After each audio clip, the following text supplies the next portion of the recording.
Good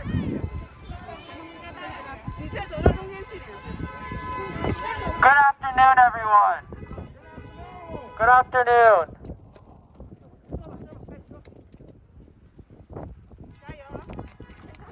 My name is Kevin Gu, and I'm a junior at Hopkinson High School, and I wanted to give a speech today at the protest.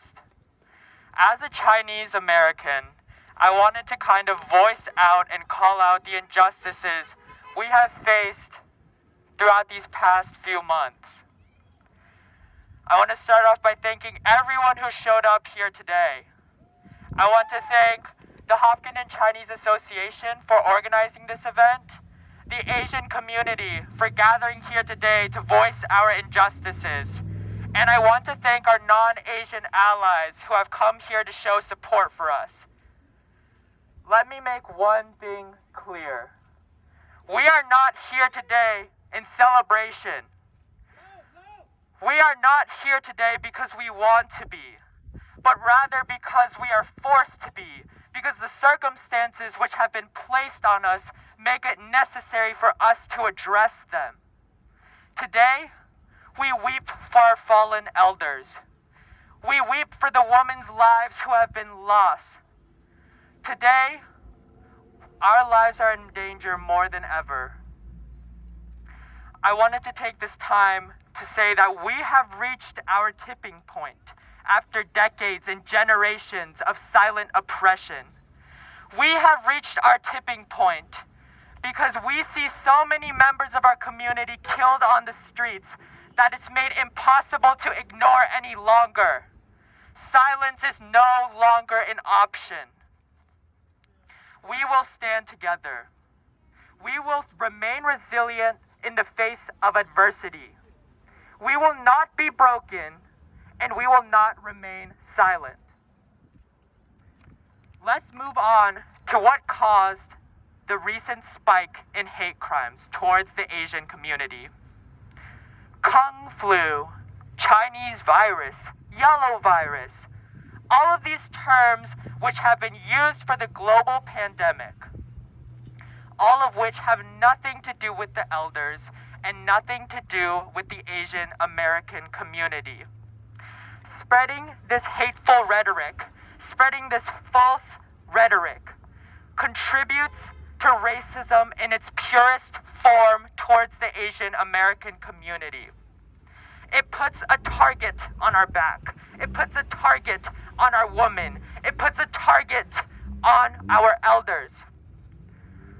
It is absolutely unfortunate that I have to explain why this is wrong, why this is dangerous. The recent spike in a 1,900% increase in Asian-related hate crimes is not a coincidence.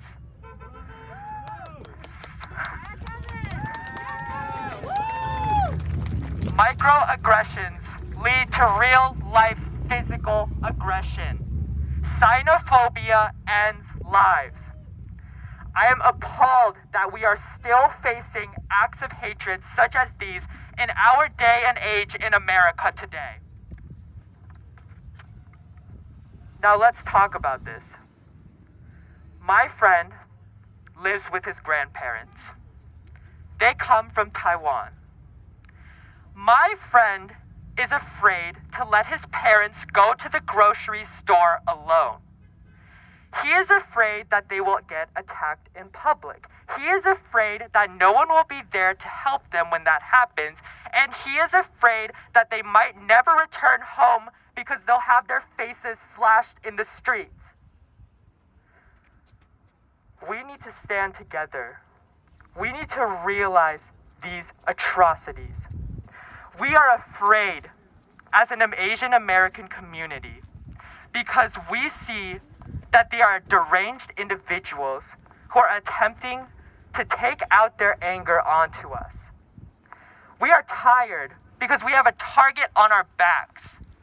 And we are so afraid because society is pushing back with all its force to silence our voices. They are trying to erase these atrocities. Now let's talk about what happened March 16th, 2021, 4 days ago, a white man targeted 3 different spa locations and shot 8 different people. 6 of those killed were East Asian women. My heart goes out to the victims and the families of those victims which have been affected by the shooting in Atlanta. Let's take a moment of silence to respect their lives.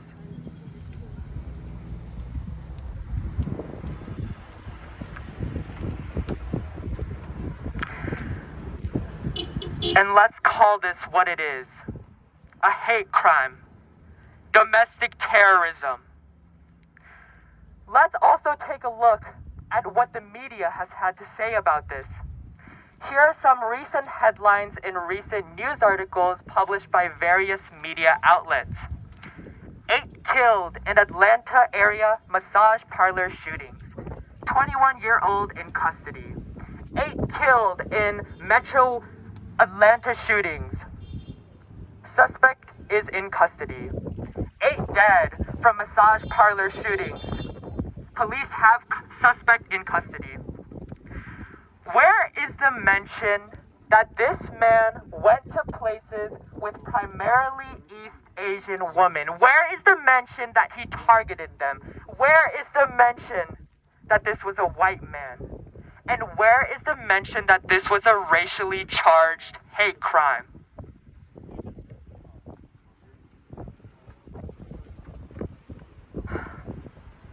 We as Asian Americans, we need to stand strong.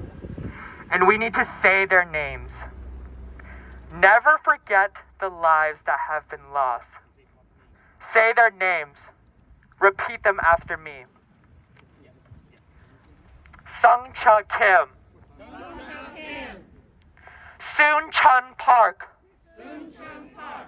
Xiao Jie Tan. Hyung Jung Grant. Dai Yo Feng. Yong Yue. Emphasize their lives. Do not let them be forgotten. Never let the lives of our Asian members be forgotten amidst these anti-Asian sentiments. We have lived in a society that has told us that because we are Asian, we have it good, and that we're not allowed to voice the injustices we face. We live in a society that neglects the Asian community. We live in a society that in the public eye, we as Asians are supposed to stay silent and keep working. Not anymore. We will not stay silent as our elders and our friends and our loved ones and members of our community are killed in the streets. Never again will we let their names be forgotten. Never again as society attempts to erase their stories. Let's stand strong together and protect Asian lives.